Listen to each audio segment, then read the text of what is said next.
Alright, ladies and gentlemen, we're going to do Spiel Day 6 for Invaders Part 3. Let's take a look at what's happening. Let's make the invader bullet. So the first thing you want to do, and you can do this without my help, is create a new class for an invader bullet.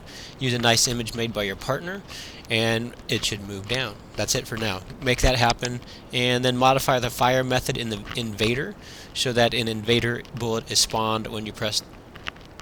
No, it is spawned during the fire method. There you go. Ready to go. Do that. Take a break and then, or don't take a break, do this and then come back to the spiel. Okay, so the cannon life. Now we need to create a new instance variable for the cannon that keeps track of its life. Basically, you don't want the cannon to die the first hit from a invader bullet, so we're going to create a life and then initialize it in the constructor. Okay, do that and then come back to my spiel. Okay, so the invader bullet changed the cannon. So basically, we want the invader bullet to change the cannon's life. Okay, so this is what we want to do. Okay, read that. And so what's the problem with this? There's a problem doing this directly. Tell me what the problem is. Write down what the problem is, or what you think the problem might be. Okay, so here is the deal. So look, so you have the bullet, right? And the bullet has its, let's call it its brain or whatever. And so you don't want the bullet to say, "Mwah, mwah, I'm going to get into your brain and I'm going to change the value that you're storing of the life," right? You can't just directly go into the cannon and change his instance variable because it's his instance variable, right? He's the only guy who should be in charge of his instance variables, right?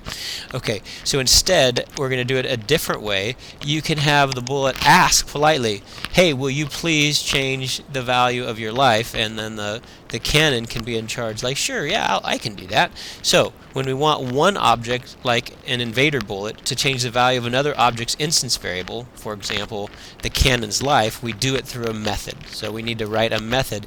And so instead of this guy getting into his brain, he's actually asking him a question, okay, or giving him a command. Okay, so we have some code that's going to look like this.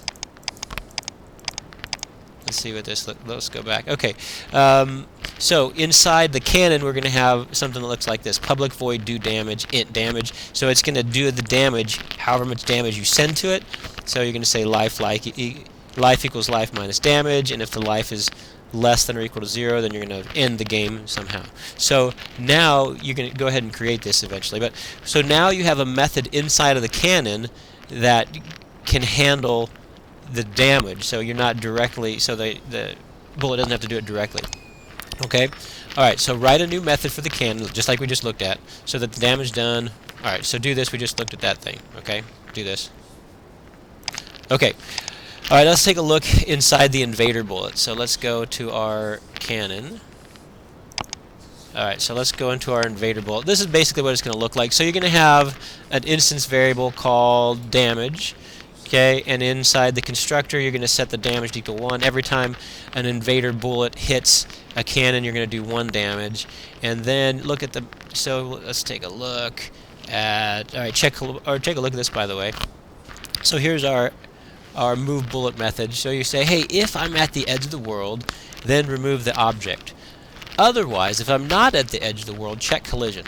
Alright, and there's a reason we do this, and I'm going to ask you this question later. Why do we do it that way? Why do we have to put, hey, see if you're at the edge of the world, and then if you're not at the edge of the world, then check the collision. And now let's look at the check collision method. So basically, if you're hitting a cannon, if you're touching a cannon, then you're going to say cannon.do damage. So you're going to, the damage is 1, so you're going to do damage. So we're using that, we're calling upon that method that we just wrote, okay, and so on and so forth. Let's take a look at this.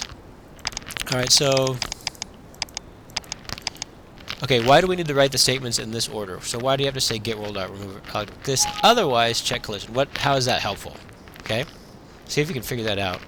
Ask me if you can. I'm not going to tell you. All right, write a statement so that.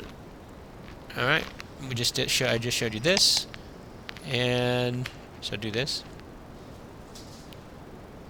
And quiz day 6.